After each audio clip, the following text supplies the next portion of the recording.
প্রিয় শিক্ষার্থী বন্ধুরা, তোমাদের মাঝে আমি আরও একটি গাণিতিক সমস্যার একটি ভিডিও নিয়ে উপস্থিত হলাম তোমাদের সকলের সামনে।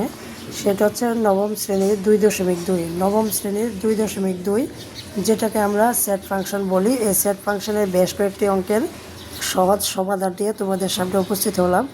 তোমরা আশা করি মনোযোগের সাথে যদি আমার ভিডিওটি দেখো, তাহলে অবশ্যই তোমরা কোনো শিক্ষকের সহায়তা ছাড়াই অঙ্কটি বুঝতে পারবে ভালোভাবে এবং করতে পারবে।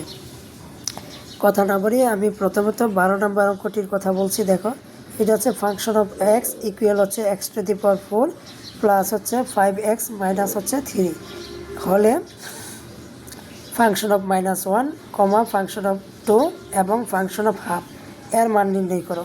তো যাই হোক, এই সমস্যাটির মধ্যে দেখতে পাচ্ছি ফাংশন অফ এক্স ইকুয়াল দেওয়া আছে x⁴ প্লাস 5x মাইনাস 3। তো এখন তোমরা যেহেতু দেখতে পাচ্ছ এটা পুরোটাই এক্সের ফাংশন। এখন এই এক্সের ফাংশনের মধ্যে আমি প্রথমত দেখতে পাচ্ছি ফাংশন কিন্তু ফাংশনের জায়গায় ঠিক আছে, শুধু ভিতরে এক্সের জায়গায় কিন্তু একবার আমাকে -1 বসাতে হবে, আরেকবার এক্সের জায়গায় কিন্তু 2 বসাতে হবে, আরেকবার এক্সের জায়গায় আমাদেরকে হাফ বসাতে হবে। তো এইভাবে আমি একবার -1 বসে একটা মান বের করব, 2 বসে একটা মান বের করব, একবার এক্সের জায়গায় হাফ বসে একটা মান বের করব। তো দেখি এখানে প্রথমত আমি দেখো অঙ্কটি কীভাবে করছি, সহজভাবে বোঝানোর চেষ্টা করতেছি। সেটা হচ্ছে 12 নম্বর অঙ্কটি হচ্ছে এখানে ফাংশন অফ এক্স ইকুয়াল, প্রশ্নে যা দেওয়া ছিল আমি তাই লিখছি x⁴ প্লাস 5x মাইনাস 3। তো আমি প্রশ্নটা দেখাইছিলাম যে তোমার একবার এক্সের জায়গায় কী লিখতে হবে, -1 লিখতে হবে। তো দেখো আমি এক্সের জায়গায় -1 বসাইলাম। তো অনুরূপভাবে যেখানে এক্স থাকবে ঠিক সেখানে আমি -1 বসাই দেবো। তো এক্সের জায়গায় আমি -1 বসালাম, উপরে পাওয়ার 4 যা আছে তাই লিখবো, প্লাসের প্লাস 5-এর 5, এক্সের জায়গায় আমি -1 বসিয়ে দেব। কারণ আমরা এখানেই দেখতে পাচ্ছি ফাংশনের কিন্তু এফের জায়গায় এফ ঠিকই আছে, এক্সের জায়গায় কিন্তু আমি এখানে -1 লিখছি। অতএব এখানে যত জায়গায় এক্স থাকবে তত জায়গায় আমি কি করব, এক্সের জায়গায় -1 বসাবো। তো আমি আরেকবার দেখাচ্ছি। দেখো, এক্সের জায়গায় -1 লিখলাম, ওপরে 4 ঠিক রাখলাম, প্লাসের প্লাস 5-এর 5, এক্সের জায়গায় আমি -1 বসাইলাম। আর এখানে যেহেতু এক্স নাই, এ -3, যেহেতু -3 আছে এটাই থাকবে। তো এখন দেখো, মাইনাসের উপরে যেহেতু পাওয়ারটা জোর, মাইনাসের উপরে পাওয়ার জোর থাকলে সর্বদা প্লাস হবে। যদি মাইনাসের উপরে পাওয়ার যদি বিজোড় থাকে তাহলে মাইনাস হবে। যেহেতু এখানে মাইনাসের উপরে পাওয়ার জোর, অতএব এখানে কি হবে, প্লাস হবে। তাহলে 1-এর উপরে পাওয়ার 4 থাকলে 1ই হবে। শুধু 1-এর উপরে পাওয়ার 4 না, 1-এর উপরে যদি 1000ও পাওয়ার দাও তাহলে 1ই হবে। কারণ 1কে 1 দ্বারা এইভাবে 1000 বারও যদি গুণ দাও তাহলে 1ই হবে। তো এখানে প্লাসে মাইনাসে কি আমরা মাইনাস লিখতে পারি, 5-এর সাথে 1 গুণ দিলে 5-একে 5, আর এই -3 এই 1-এর 1 থাকবে, এখানে -5 এখানে -3, দুটা যেহেতু একই চিহ্নের, তাহলে আমরা জানি একাধিক সংখ্যা যদি একই চিহ্নের হয় সংখ্যাগুলোকে যোগ করতে হয়, কিন্তু চিহ্নটা ওই সংখ্যারই থাকে। তাহলে -5 -3, তাহলে মাইনাসের কত হলো, 8 হলো। এবার আমি -8 থেকে এটার সামনে কোনো চিহ্ন নাই, তার মানে এটাকে প্লাস ধরে নিতে হবে। তাহলে -8 থেকে প্লাসের 1 বাদ দিলে বা বিয়োগ করলে আমরা কি পাচ্ছি, -7 পাচ্ছি। কারণ আমরা জানি যদি বিপরীত চিহ্ন হয় তাহলে বিয়োগ করতে হয়। হ্যাঁ, কারণ এই 1-এর চিহ্ন হচ্ছে প্লাস আর এখানের চিহ্ন হচ্ছে মাইনাস, এটার চিহ্ন হচ্ছে মাইনাস। যেহেতু চিহ্ন বিপরীত, অতএব কী করতে হবে, বিয়োগ করতে হবে। তাহলে -7 থাকে। তাহলে আমরা যখন ফাংশন অফ -1 বসাইছি তখন তার মান পাইছি -7। একইভাবে যদি আমরা এক্সের জায়গায় 2 বসাই তাহলে সেই ক্ষেত্রে কী পাচ্ছি একটু দেখি।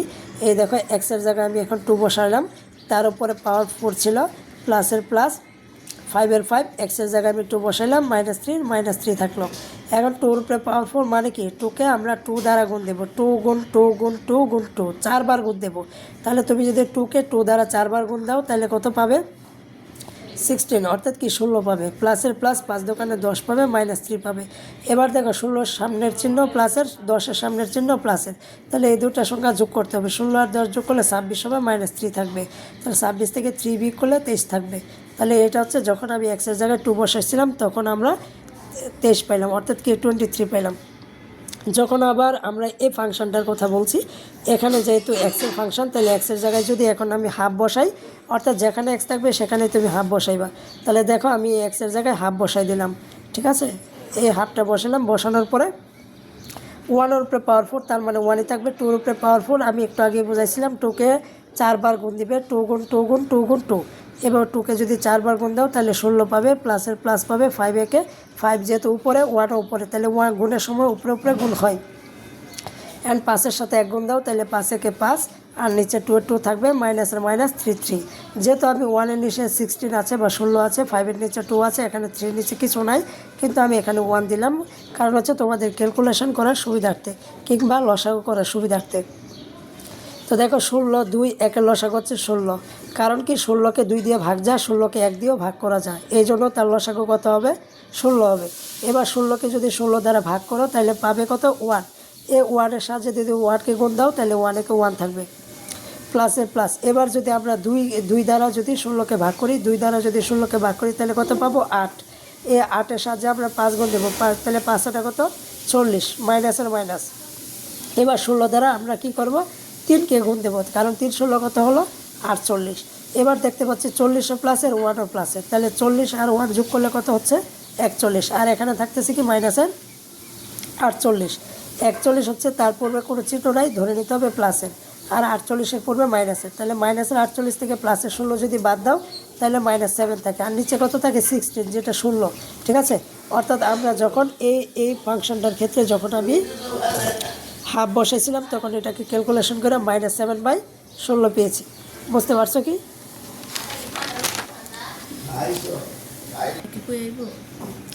দেখো 13 নম্বর প্রবলেমটা আছে কি এখানে? 13 নম্বর প্রবলেমটি আছে, যদি ফাংশন অফ ওয়াই ইকুয়াল কি ওয়াই কিউব প্লাস হচ্ছে কে y square minus 4y minus 8 হয়, তবে কে এর কোন মানের জন্য ফাংশন অফ -2 সমান 0 হবে। তো আমরা 12 নম্বর যে ম্যাথমেটিক্যাল টার্মটি ছিল একইভাবে যেভাবে করছি, এই 13 নম্বরটি একইভাবে করব। এখানে ফাংশন অফ এক্স ছিল, এক্সের জায়গায় আমরা এই মানগুলো বসাই দিয়েছিলাম। এখানেও সেম, যেখানে যখন ওয়াই থাকবে ফাংশন অফ ওয়াই আছে, তার মানে ওয়াইয়ের জায়গায় এখানে কি বসাতে হবে? -2 বসাতে হবে। অর্থাৎ যেখানে ওয়াই আছে ঠিক সেখানে -2 বসাবে। বসানোর পরে তোমরা এটাকে ক্যালকুলেশন করবে, আর যখন -2 বসাবে তখন খেয়াল রাখতে হবে এই পুরাটার মান কত হবে? 0 হবে। যখনই -2 বসাতে যাবে এই ওয়াইয়ের জায়গায়, তখন এই টার্মটার জায়গায় কি বসাতে হবে? 0 বসাতে হবে। আমি কথা না বাড়িয়ে একটু দেখাচ্ছি। দেখো এখানে ফাংশন অফ ওয়াইয়ের এই যে ফাংশনটি ছিল সেটি লিখলাম। লেখার পরে এখানে আমি তো শুরুতেই বলছি যে ওয়াইয়ের জায়গায় -2 বসাই দেবো, আমি যেখানে ওয়াই থাকবে সেখানে -2 মানটি শুধু বসাইলাম। এখন আবার যে কাজটা করতে হবে, আমরা শুরুতেই বলছিলাম মাইনাসের উপরে যদি পাওয়ারটা বিজোড় থাকে তাহলে মাইনাসই থাকবে, 2 রুপি কিউব দিলে 8 হয়, এ প্লাসের প্লাস থাকবে, কে আর কে থাকবে, এখানে গুণ আছে, আর মাইনাসের উপর যদি যেহেতু পাওয়ার জোড় অর্থাৎ স্কোয়ার আছে, তাহলে সেক্ষেত্রে মাইনাসটি প্লাস হবে। তাহলে 2 দোকানে কত হলো? 4, আর মাইনাসে মাইনাস কী হলো? প্লাস। 4 দোকানে কত? 8, মাইনাসের থেকে যাবে। এবার আমি তোমাদেরকে বলছিলাম যে যখন আমি -2 বসাবো তখন তার মান কত বসাতে হবে? 0 বসাতে হবে, এটা প্রশ্নেই দেওয়া আছে। অতএব যখনই আমি -2 বসাবো তখন তার মান কত বসাইছি? 0 বসাইছি। এবার আমরা এটাকে ক্যালকুলেশনটাকে দেখো, -8-এর -8 প্লাসের প্লাস থাকবে, এই 4-এর সাথে যদি কে গুণ দাও তাহলে কত হবে? 4k +8 +8 -8 -8 থাকবে। তো আমরা যদি এখানে -8 আর +8 কেটে যাই তাহলে আমরা পাচ্ছি হচ্ছে 4k, আর এখানে পাচ্ছি কি -8, এই যে -8 = 0। তো আমি এই সাইডটাকে এ পাশে আনলাম, এই সাইডটাকে এ পাশে নিলাম, কারণ আমরা কেয়ার মান বের করব, যার মান বের করব তার সাইডটাকে কী করতে হবে? বাম পাশে রাখতে হয়। এটা তোমরা অনেক আগে থেকে জেনে এসেছো। তাহলে এই পাশটাকে আমরা বাম পাশে রাখলাম, এটাকে এই পাশে নিলাম, তো 4k রেখে দিলাম। এবার -8 এ পাশে নিলাম, তাহলে +8 হলো। এবার কে রেখে দিলাম, এই কের সাথে 4 গুণ আছে, গুণ আকারে থাকলে আমরা জানি যে সাইড চেঞ্জ করলে ভাগ হয়, অর্থাৎ ভাগ আকারে লিখতে হবে। এবার 4 দ্বারা 8কে ভাগ করলে কত হবে? 2 হবে। তো আমাদের কাছে তারা প্রশ্নটা কিন্তু এমনটাই চেয়েছে যে কে এর কোন মানের জন্য, অর্থাৎ কের মান বের করতে হবে, যা আমরা কের মান বের করছি। এই দেখো কের মান আমরা 2 পাইলাম, তাহলে এই ক্যালকুলেশনটি আপাতত শেষ। তারপর 14 নম্বর আরেকটি প্রবলেম আছে। দেখো 14 নম্বর প্রবলেমে বলছে যে function of x = x³ - 6x² + 11x অর্থাৎ 11x - 6 হয়, তবে x এর কোন মানের জন্য? অর্থাৎ এখানে ছিল কে এর কোন মানের জন্য, এখানে হবে এক্স এর কোন মানের জন্য। অর্থাৎ আমি ওইখানে কে এর মান বের করছি, এখানে আমি এক্স এর মান বের করব।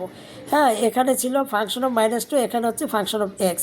অর্থাৎ আমি ফাংশন অফ এক্সকে, প্রশ্নে যে ফাংশন অফ এক্স আছে এটাকে অপরিবর্তন রাখতে হবে, মানে কোনো ধরনের পরিবর্তন করা যাবে না এই ফাংশনটি। কেন? কারণ এখানে এক্সের জায়গায় এক্সই রাখছে তারা, এবং যখন এক্সে রাখবে তখন তার মান কত বসাতে হবে? 0 বসাতে হবে। দেখো আমি এই প্রশ্নটি আবার সহজভাবে বোঝায় দেওয়ার চেষ্টা করছি। এই ফাংশন অফ এক্স সমান আমার এই প্রশ্নটা দেওয়া আছে, আমি ফাংশন অফ এক্সের জায়গায় আমি দেখাইছি তোমাকে জিরো বসাতে হবে, জিরো বসাইলাম। এখন এটাকে একটু ভাঙছি, এক্স কিউবের এক্স কিউব রাখছি, মাইনাসের মাইনাস। এখানে দেখতে পাচ্ছি মাইনাসের 6x স্কোয়ার, দেখো এখানে মাইনাসের 5x স্কোয়ার, 5টা মাইনাসের, এখানে মাইনাসের একটা। আমরা জানি যে সহগ কোনো কিছু না থাকলে সামনে সহগ 1 ধরতে হয়, তাহলে এখানে একটা মাইনাসের, এখানে মাইনাসের কটা, 5টা, তার মানে মাইনাসের 5টা, মাইনাসের একটা, মাইনাসের কটা হলো, মাইনাসের 6টা। এবার এ প্লাসের প্লাস, তো আমি 11xকে ভাগছি, দেখো যদি আমি 5টা এক্স এবং 6টা এক্স যোগ করি তাহলে কয়টা পাচ্ছি, 11টা এক্স, অর্থাৎ কি 5x প্লাস 6x ইকুয়াল কি 11x। এই 11xকে আমরা এটাকে ভাগছি আর -6 -6 জায়গায় রাখছি। দেখো তো আমরা এখানে এটুকুর থেকে এই দুটা থেকে একটা কমন নেবো, এই দুটা থেকে একটা কমন নেবো, এই দুটা থেকে একটা কমন নেবো। প্রথমে দেখতে পাচ্ছি এক্স কিউব আর এক্স স্কোয়ারের মধ্যে এক্স স্কোয়ার যদি কমন নেই তাহলে এখানে 3টার মধ্যে 2টা এক্স স্কোয়ার কমন নিচ্ছি, এখানে একটা থাকবে, মাইনাসের মাইনাস এক্স স্কোয়ার কমন নিচ্ছি, তাহলে এই জায়গায় কিছুই থাকে না, তাহলে শুধু 1 থাকে। এই দুটার মধ্যে যদি আমি 5x স্কোয়ার আর এখানে আছে 5x, এর মধ্যে 5x কমন নেই, তাহলে এখানে 5x কমন নিলে এখানে একটা x থাকবে, প্লাসে মাইনাসে মাইনাস হবে, আমি 5x কমন নিয়ে নিছি, তাহলে নিয়ে নিলে এখানে কিছু পাচ্ছি না, শুধু 1 পাচ্ছি, এই যে 1টা লিখবো। পরে এই প্লাসের প্লাস, এই দুটার মধ্যে আমি এখানে দেখছি 6x, এখানে দেখছি 6, তার মানে কোন দুটার কোন মানটা আছে দুটার মধ্যে। তো দেখো এখান থেকে 6x আর এখানে 6, তাহলে আমরা এই দুটার মধ্যে কী পাচ্ছি, এখানে 6x পাচ্ছি আর 6 পাচ্ছি, আমি 6 কমন নিতে পারি, তাহলে x থাকে, মাইনাসের মাইনাস 6 কমন নিচ্ছি, তাহলে সেখানে 1 থাকে। তো একই ফর্মেট কী কী পাচ্ছ, x - 1 x - 1 x - 1, তাহলে এই 3টা উপাদান একই, তাহলে এই 3টা উপাদান থেকে একটি সাধারণ উপাদান হিসাবে আমি এটাকে কমন নিলাম। কমন নিলে তুমি পাচ্ছ কি x স্কোয়ার, আর পাচ্ছ -5x, আর পাচ্ছ এখানে প্লাসের 6। তো এই কারণ হচ্ছে এই 3টির থেকে একটি সাধারণ উপাদান কমন নিছো। কমন নিলে কমন নেওয়ার পর যা যা থাকতেছে সেটা তুমি একে এক্স স্কোয়ার -5x + 6 নিলা। এবার এটা যা আছে তা রাখো, এটাকে এবার মিডল টার্ম করার চেষ্টা করো। এই দেখো x স্কোয়ার -3x আর -2x, মানে কি মাইনাসের 3টা x, মাইনাসের 2টা x, মাইনাসের কত হলো 5x, আর +6, এই দেখো +6 রেখে দিলাম।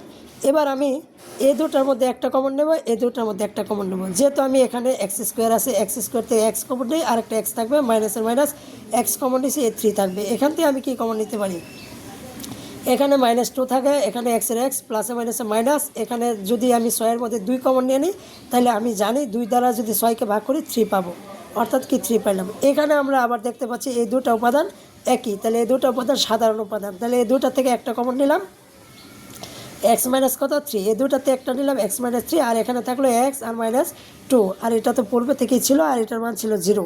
তো দেখো আমরা যেহেতু প্রত্যেকটা উপাদান 0 সমান পাইছি, তাহলে সেক্ষেত্রে আমি এটুকু সমান 0 লিখতে পারি, আবার এটুকু সমান 0 লিখতে পারি, আবার এটুকু সমান 0 লিখতে পারি। তাহলে দেখো প্রত্যেকটা উপাদান আমি আলাদা আলাদা 0 লিখছি। এই ক্ষেত্রে x রেখে দিছি, এটা -1 ছিল, এই পাশে গেলে +1, এটা -2 ছিল, এই পাশে গেলে -2 ছিল, এ পাশে গেলে +2, এই পাশে -3 ছিল, যদি আমি সাইড চেঞ্জ করি তাহলে মাইনাসটা হয়ে যাবে প্লাসের। অতএব আমি x এর মান কী পাচ্ছি, একবার 1 পাচ্ছি, আরেকবার 2 পাচ্ছি, আরেকবার 3 পাচ্ছি। এই জন্য আমি লিখতে পারি সুতরাং x এর মান 1 2 3।